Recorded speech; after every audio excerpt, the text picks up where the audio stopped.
Iranian missile strike has hit a residential building in Petah Tikva, killing at least 8 and injuring more than 30. Israeli police spokesperson Din al-Sduna described the scene, saying emergency teams quickly responded to evacuate the injured, most of whom suffered light wounds thanks to timely shelter alerts. The death toll is based on medical reports and may change. The strike was part of an intense barrage of Iranian missile attacks on Israeli cities, including Tel Aviv and Haifa, which killed at least 8 people earlier. Israel's defense minister warned Tehran residents would pay the price, and soon. Those that were injured together with the other first responders that are here, Home Front Command, the medical services. Iran's President Masoud Pezeshkian has warned that Tehran will respond more powerfully if Israel escalates its attacks.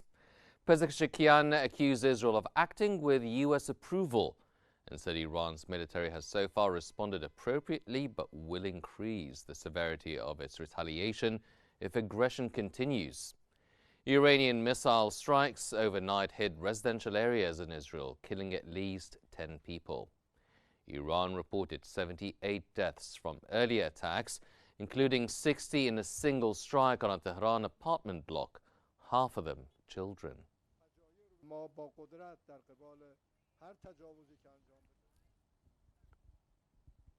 Iran's foreign ministry spokesperson Ismail Baghai has accused the United States of supporting Israeli attacks on Iranian targets, saying Washington's involvement has undermined ongoing diplomatic negotiations.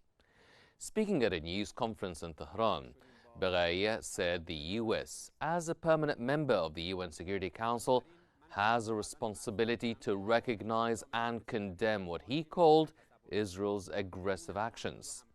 He also condemned a recent Israeli strike on Iran's oil facilities in Asouliye as a dangerous provocation aimed at escalating the conflict. The U.S. denies complicity in the attacks, with President Donald Trump expressing hope for a future deal between Israel and Iran, but acknowledged that conflict may precede diplomacy.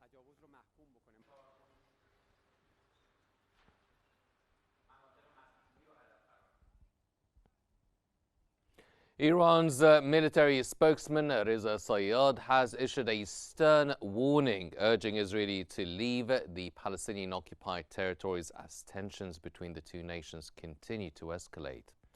Reza Sayed stated that Iran possesses a complete database of all sensitive and critical Israeli locations and vital points. He urged civilians not to allow the Israeli regime to use them as human shields, and warned against residing or moving near these areas, adding that staying in underground shelters would not guarantee their safety. This warning follows Israel's surprise attack known as Operation Rising Lion, which targeted Iran's top military command and nuclear facilities.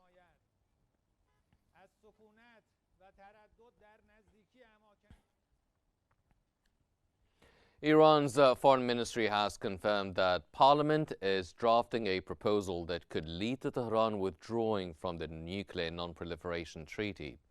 The ministry's spokesperson Ismail Baghai said that Iran will make an appropriate decision based on recent developments, stressing that any such action would be closely coordinated with the Parliament and comply with Iranian law.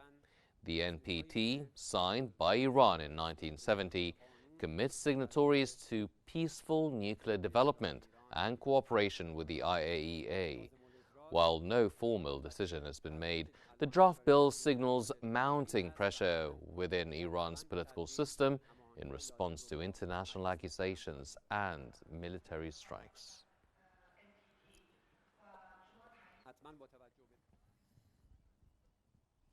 Fire trucks were spotted at a major oil refinery in the northern Israeli city of Haifa just hours after a barrage of missiles fired by Iran struck multiple locations across the country.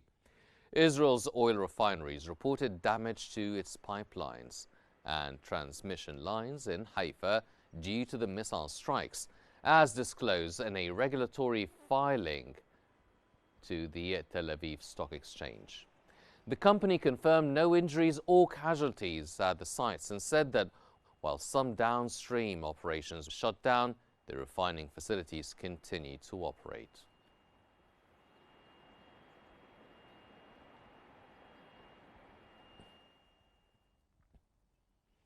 Israeli Prime Minister Benjamin Netanyahu has stressed that Israel is facing existential threats from Iran's nuclear ambitions and ballistic missile arsenal. He highlighted that Israel acted just in time to prevent Iran from advancing its nuclear program and missile capabilities, which could have devastating consequences in the coming years. He recounted past challenges in rallying international support against Iran's nuclear program and detailed Israel's ongoing campaign to defeat Hamas, including efforts to rescue detainees.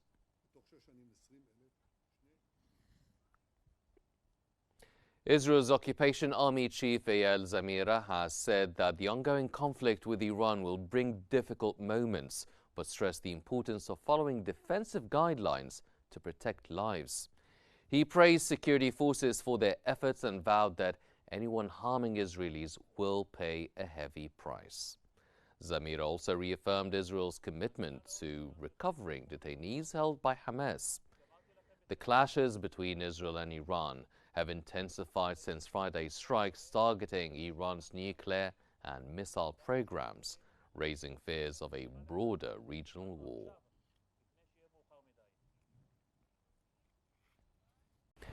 President Donald Trump has said he hopes Israel and Iran can reach a deal, but acknowledged that sometimes countries have to fight it out first. Trump affirmed that the United States will continue to support Israel's defense. When asked about efforts to de-escalate tensions, he expressed cautious optimism, but did not specify whether he had urged Israel to pause strikes on Iran.